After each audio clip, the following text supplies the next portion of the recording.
No enfrentes solo las cosas que te angustian, porque no estás solo. Ese es el título. No estamos solos. Amén. Hay alguien que está con nosotros.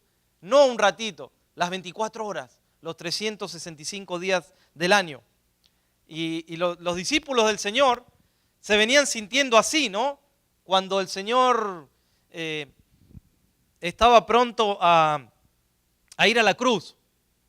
Venía preparándoles, venía hablándoles, pero ellos venían sintiendo eso de que se iban a quedar sin su maestro. Y ahí está la promesa que vino de Jesús. Estaré con vosotros todos los días hasta el fin del mundo. Qué promesa, hermanos. Qué promesa para una iglesia que empezaba, ahí estaba surgiendo la iglesia del Nuevo Testamento. ¿Y cómo fue el surgimiento de la iglesia y los primeros años de la iglesia primitiva? Cuando vas ahí al libro de los Hechos te das cuenta, y los libros de historia relatan, que fue de color de rosas, ¿no? ¿Dice eso? Fue precioso, ¿no? Les abrían, hasta les ponían la alfombra roja para que lleguen. ¿Fue así? No, al contrario.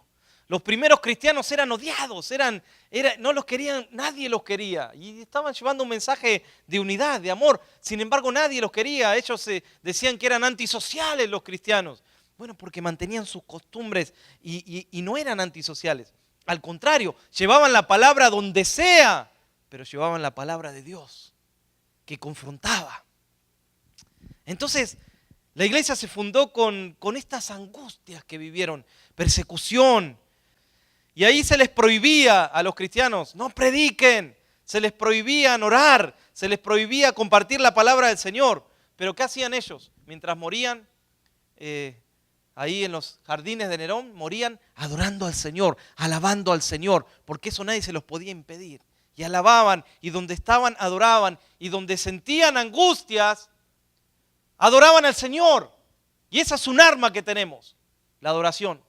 Por eso cuando uno está adorando, decide si usar esa arma en el buen sentido para entrar al cielo, para adorar al Señor, para que el Señor sea el Dios de tus problemas, el Dios de tus angustias, o quedarse con los brazos cruzados esperando ver cuándo termina el servicio. El hecho de levantar las manos, de cerrar los ojos, habla de una apertura que tengo con Dios y que le digo al Señor, Señor, quiero entrar a tus atrios, ahí donde tú estás habitando. Así morían los cristianos del primer tiempo, por eso el evangelio prosperó.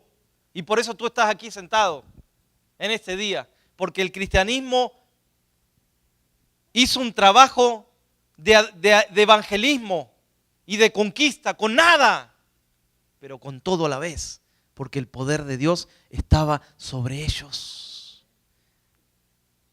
A veces pienso en las reuniones de oraciones que uno puede hacer y las estadísticas dicen que son el menor grado de personas quiere ir a una reunión de oración. Van 1, 2 o 3 y algunos van obligados, por eso van. Pero gloria a Dios, porque están ahí.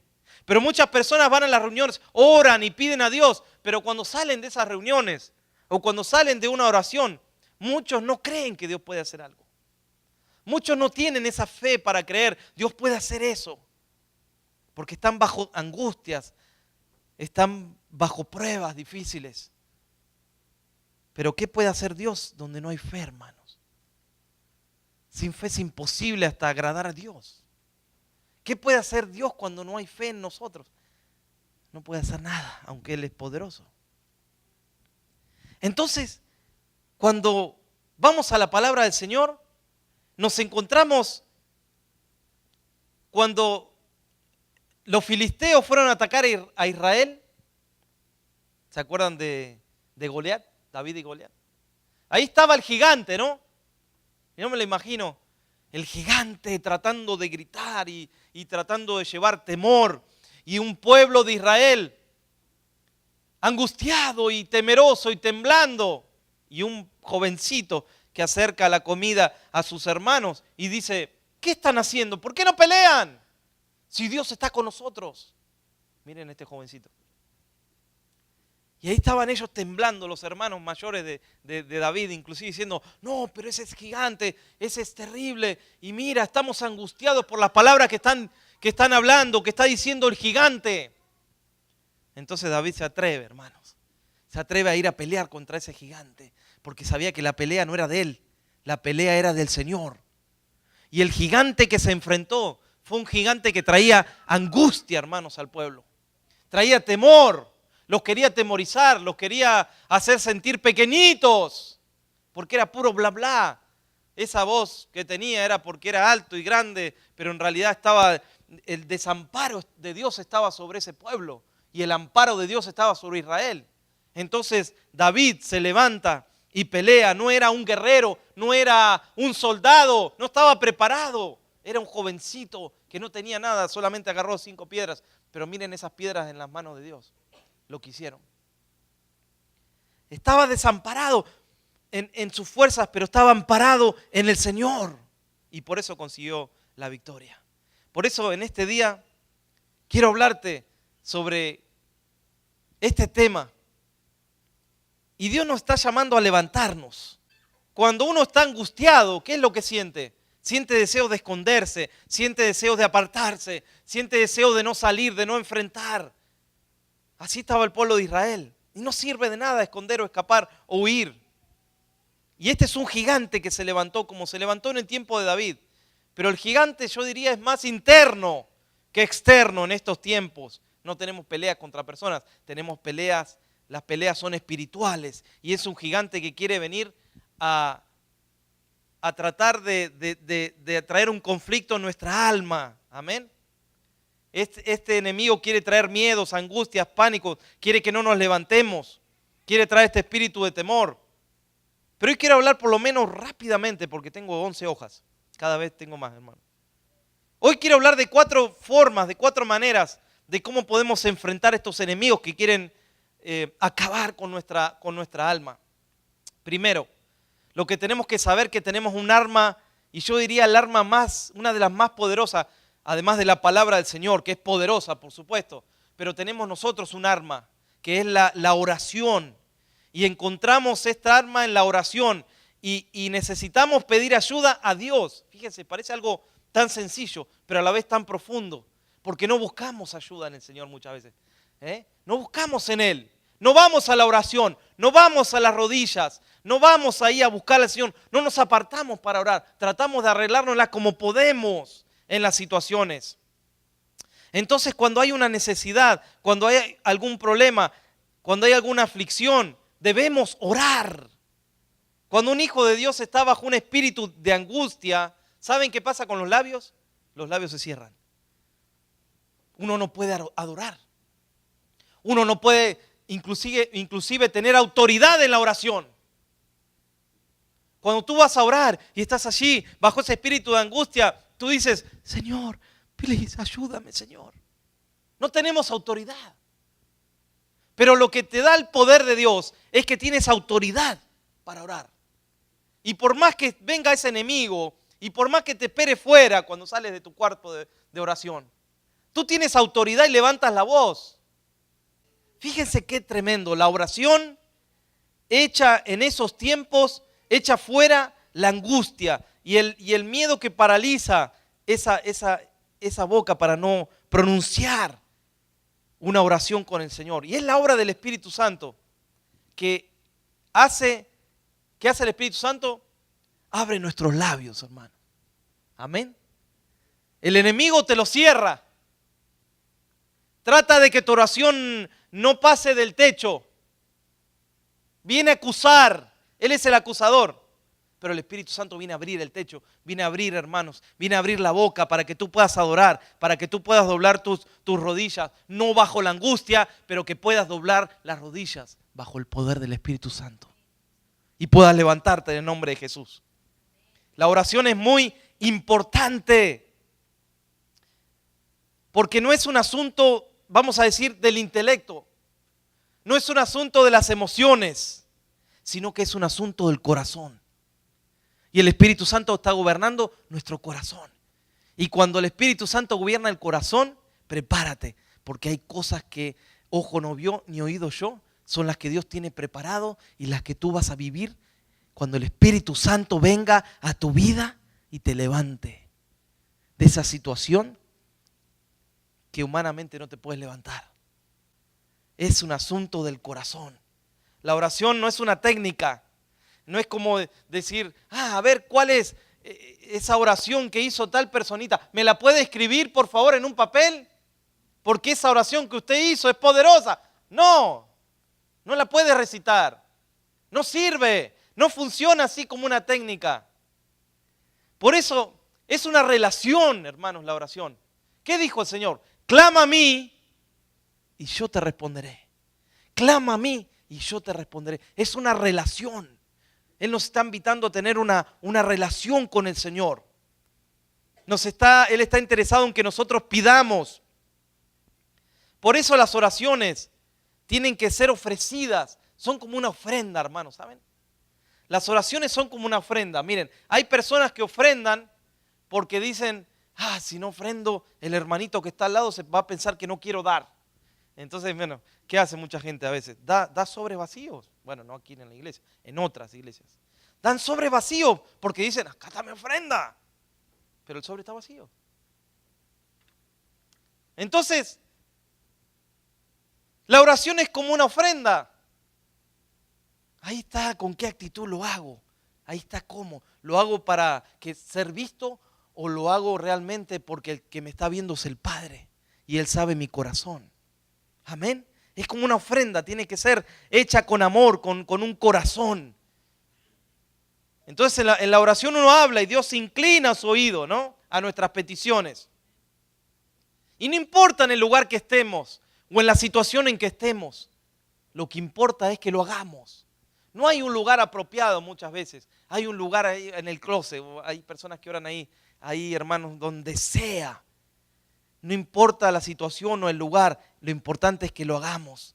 Fíjate cómo Jacob estaba viviendo una de sus angustias más fuertes. ¿Saben cuándo fue? Bueno, cuando él tomó la primogenitura de su hermano, ¿qué hizo? Huyó. Y mientras huyó bien lejos de su hermano, las cosas estaban bien, entre comillas. ¿No? Porque estaba lejos, porque ya lo había hecho y como que se olvidó. Pero un día Dios le dijo, miren cómo Dios hace las cosas, ¿no? Dios le dijo, tienes que volver a Canaán. ¿Cómo a Canaán? Sí, tienes que volver. Ay, pero ahí está mi hermano, el que le robé la primogenitura. Ahí empezó una angustia santa. Miren qué linda angustia que empezó. Miren qué precioso. Él estaba tranquilo, lejos, nada pasaba en su corazón. Bueno, entre comillas. Y de repente Dios le dice, tienes que volver. Tienes que volver. Y ahí empieza su angustia de Jacob. Eso está en Génesis capítulo 32. Todo el capítulo ahí podemos ver. Ahí él emprende el regreso. Y empieza a sentir ese miedo, ese temor. Porque había algo que tenía que arreglar en su corazón. ¿Y qué hace Jacob? Lo primero que hace es enviar 2 mensajeros. Manda 2 mensajeros. Vayan con Esaú y díganme cómo está la situación ahí. Díganle que yo voy a volver y cuéntenme un poquito, porque no voy a ir solo, porque imagínense ese hombre esperando, la ansiedad que tenía esperando que esos 2 mensajeros vuelvan, y vuelve. Y se acerca a Jacob y les dice, ¿y qué dijo mi hermano? Acá te traemos la noticia de tu hermano. Eso está en Génesis 32:6. Tu hermano viene con 400 hombres armados. De a caballo. Imagínense, 400 ya con Esaú solito, ya ahí era para temer.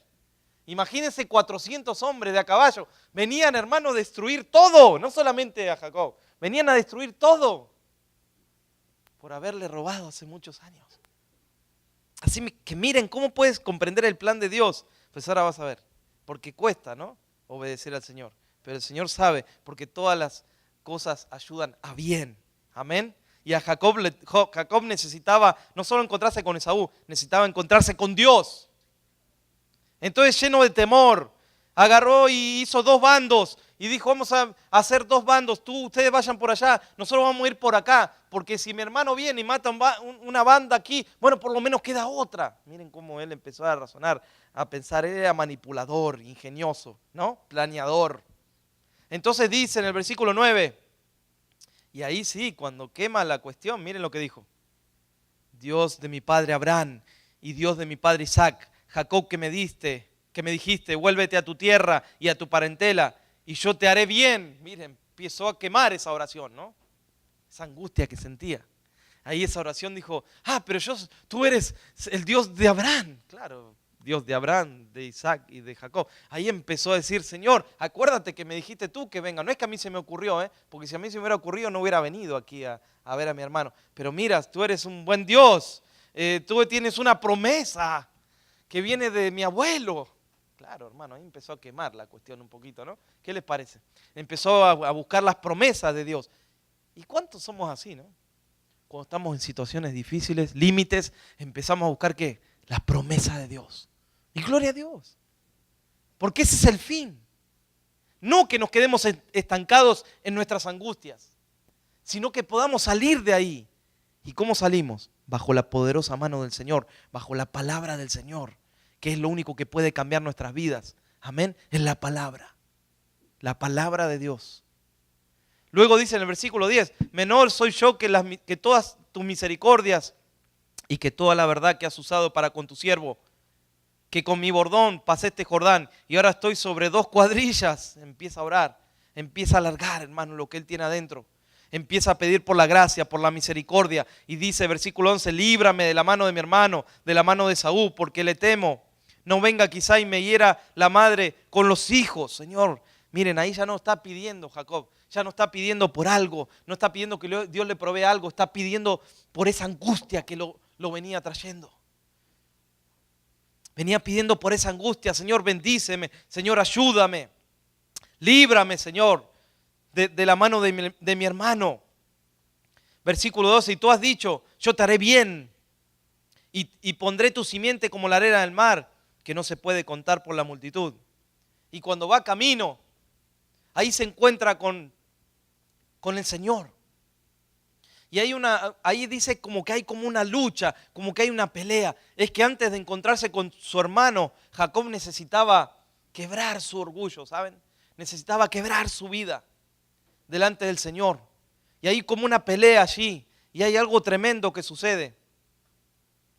Porque lo que allí pasa es que Jacob, ahí en ese lugar donde él llama Peniel, dice que vio a Dios cara a cara, Génesis 32:30, y fue librada mi alma, miren. Necesitaba encontrarse con Dios para que su alma fuera librada. Yo cuando leí esto dije, aleluya. ¿Cuánto necesitamos que nuestra alma sea librada para correr para el Señor, para seguir adelante, para perseverar, para orar con autoridad, para adorar al Señor con espíritu, alma y cuerpo, con todo nuestro ser? Entonces un encuentro con Dios, como tuvo allí Jacob, puede hacer que nuestra alma sea librada. Mientras pensaba en Jacob, también pensaba en Jonás, la situación que pasó Jonás, allí 3 días en el vientre de ese pez. Imagínense lo que habrá sido eso. Imagínate a Jesús en el huerto de Getsemaní. Lo que sintió allí es literalmente angustia. Y hay una angustia que es buena. Y todos somos llamados a la angustia. Pero es una angustia que nos lleva a orar al Señor. Es una angustia que nos lleva a orar por la decadencia, hermanos, que estamos viendo. Porque acá se predica la palabra de Dios y se va a seguir predicando. Se va a seguir enseñando lo que corresponde. No nos vamos a desviar por nada. Amén. Pues tenemos que llegar al final mejor de como empezamos. Porque empezar, todos empiezan bien. Pero tenemos que llegar al final como el apóstol Pablo que dijo, he corrido la buena carrera de la fe y he acabado la carrera. Ahora me espera ser sacrificado para el Señor, dijo él. Me espera la corona. Entonces esa angustia nos tiene que llevar a clamar al Señor, a clamar sus promesas, a llorar por estas cuestiones que les estoy diciendo, a clamar, porque Dios no puede ser burlado, hermanos. La Biblia dice que Dios no puede ser burlado. Ciertamente lo que el hombre sembrare, dice, eso va a cegar. Entonces hay una angustia que es buena, pero hay una angustia que no es buena. La angustia que no nos deja levantarnos, que no nos deja sentir al Señor, que no nos deja sentir el Espíritu Santo en nosotros. Esa angustia que nos aleja del Señor. Esa es la que estoy hablando en este día. Estos 3 ejemplos que di hoy tienen algo en común. Que en medio de las angustias que pasaron, oraron al Señor. Jesús en Getsemaní, ¿qué hizo? Era tal la angustia que él sentía que salía sangre de su cuerpo. ¿Qué hizo allí? Oró al Señor. Señor, si es tu voluntad. Si no es tu voluntad, Señor, pasa de mí esta copa. Y ahí vino un ángel y lo confirmó al Señor en lo que estaba haciendo. Jonás también. Jacob se encontró con Dios. En medio de las dificultades, oraron. Por eso no importa el lugar donde tú ores. No importa cuán oscuro tú te sientas como hijo de Dios. Porque el lugar donde estás orando se va a transformar en un templo para Dios. En un templo, ahí donde estás clamando, donde estás orando, eso va a ser un lugar donde Dios va a escuchar, donde tú vas a hablar y Él te va a escuchar. Otra cosa que necesitamos saber es que necesitamos pedir enfocados en el Señor. Ahí está el ejemplo de los apóstoles, de los discípulos del Señor. Veían cómo Jesús hacía milagros, cómo Él sanaba. Y ellos están ahí viendo cómo Jesús está apartado buscando. Y ellos no están pidiéndole a Jesús, fíjense, nada material en ese momento. No están pidiendo, ¿sabes lo que piden ellos? Señor, enséñanos a orar.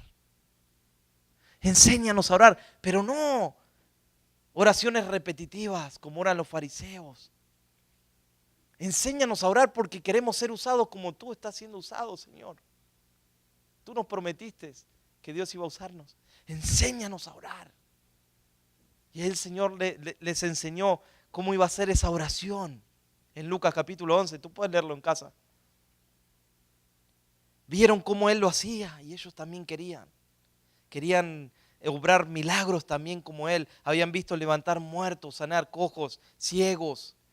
Vieron cómo convirtió el agua en vino, cómo calmó la tempestad.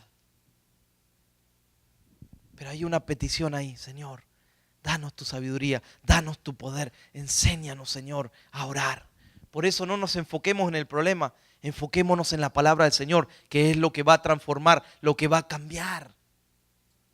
Lo segundo que tenemos que saber es que la angustia se puede resolver con el verdadero amor de Dios. El verdadero amor de Dios es lo que puede transformar cualquier cosa. Cualquier cosa. Ahí cuando vamos a la palabra del Señor, en Romanos capítulo 8, versículos 35, dice, ¿quién nos separará del amor de Cristo? Tribulación, angustia, persecución, hambre o desnudez, peligro o espada, como está escrito, por causa de ti somos muertos todo el tiempo, somos contados como ovejas de matadero. Antes en todas estas cosas somos más que vencedores por medio de aquel que nos amó.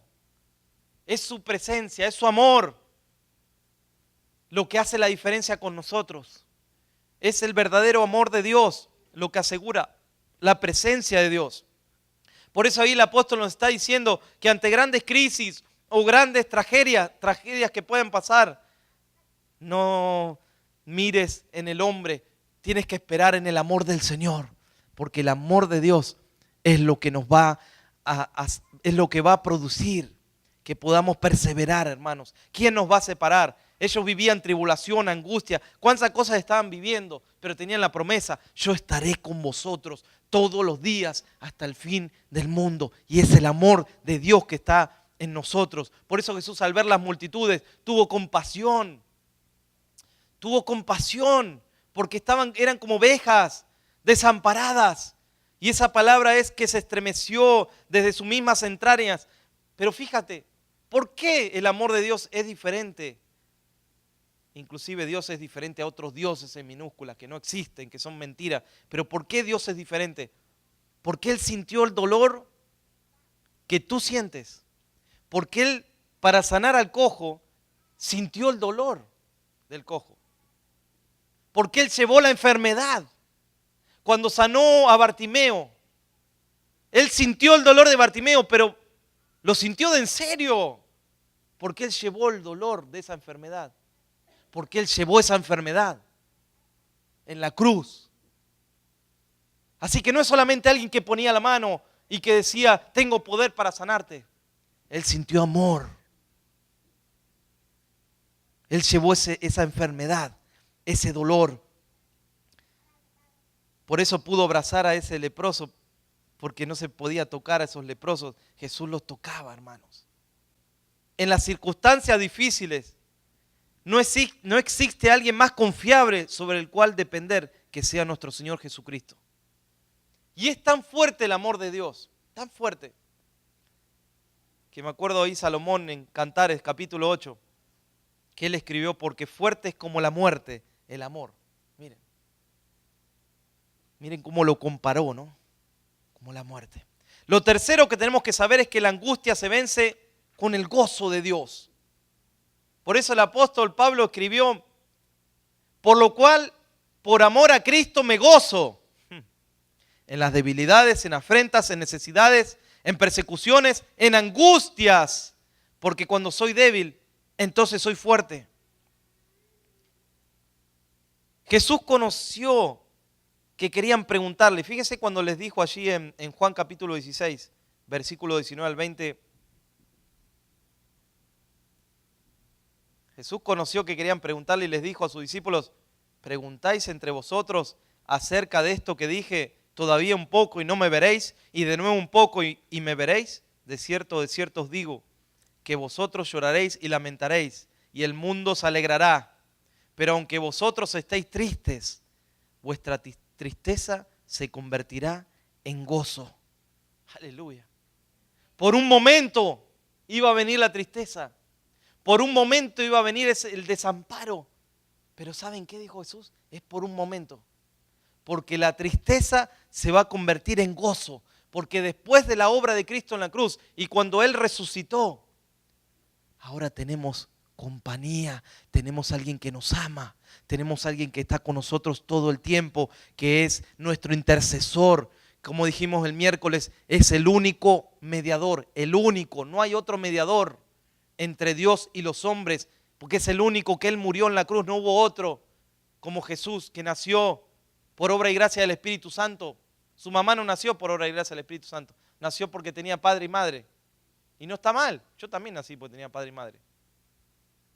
Pero por haber nacido de padre y madre, nací con tendencia al pecado. Pero Jesús no nació de padre. Fue el Espíritu Santo que concibió en María, una mujer virgen, que no había estado nunca con un hombre. Un ejemplo de mujer como ninguna, vamos a decir así, porque es la verdad. Que merece respeto, por supuesto. Un ejemplo para nosotros, María, la madre de Jesús. Estuvo en la cruz hasta último momento, cuando los discípulos no estuvieron. Y muchos más que podemos decir.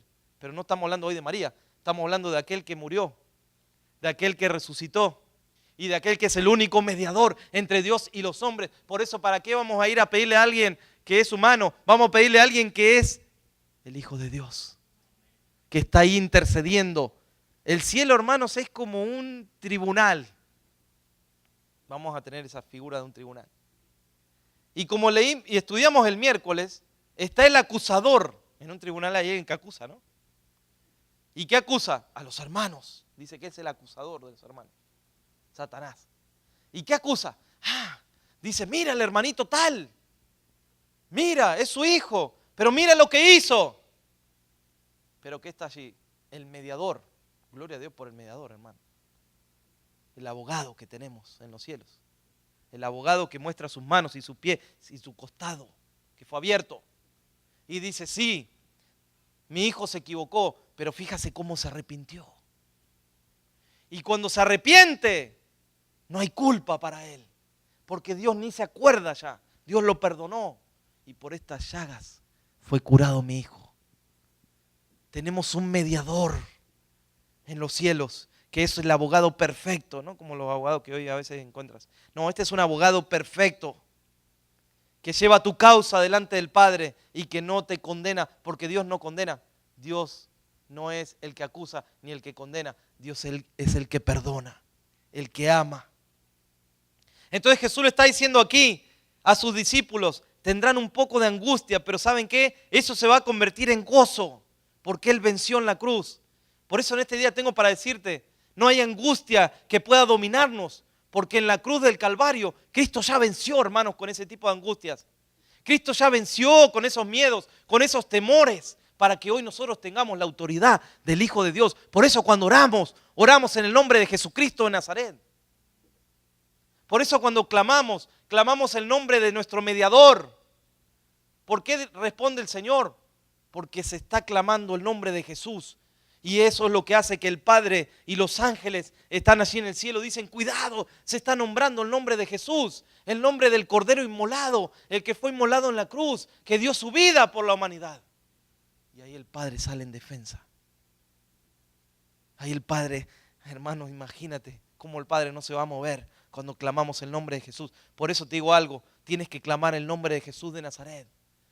¿Sabes por qué la iglesia fue testigo? Porque vivió bajo el poder del Espíritu Santo. Por eso fue testigo hasta lo último. ¿Qué testigo va a morir adorando al Señor, alumbrando los jardines de Nerón? Alguien que fue convertido a Dios puede hacer eso. Alguien que pasó de la muerte a la vida. Alguien que sintió el amor de Dios y que siente el amor de Dios. Esa es un arma, hermanos. Por eso te digo, Pablo y Silas estaban allí, en la cárcel. ¿Y qué iban a esperar? Si lo que les esperaba seguramente era la muerte. Y ellos estaban ahí atados de pies y manos, pero su boca, hermanos, no estaba atada. ¿Y qué hicieron estos dos? Se pusieron a cantar y se pusieron a adorar. Y dijeron, vamos a morir como todos, vamos a morir adorando al Señor. Y cuando empezaron a cantar, ahí no había teclado, ahí no había batería, ahí no había sonido, no había nada, pero ahí estaba el poder de Dios. Y cuando se pusieron a cantar, se rompieron las cadenas y salieron caminando. Porque ahí estaba el poder del Señor. Por eso no permitas que la angustia te robe el gozo, que pierdas la fuerza. No permitas que el enemigo te haga vulnerable, porque Él nos quiere mantener angustiados. El gozo es una buena manera de enfrentar la angustia, así como lo hizo Pablo y Silas. Amén.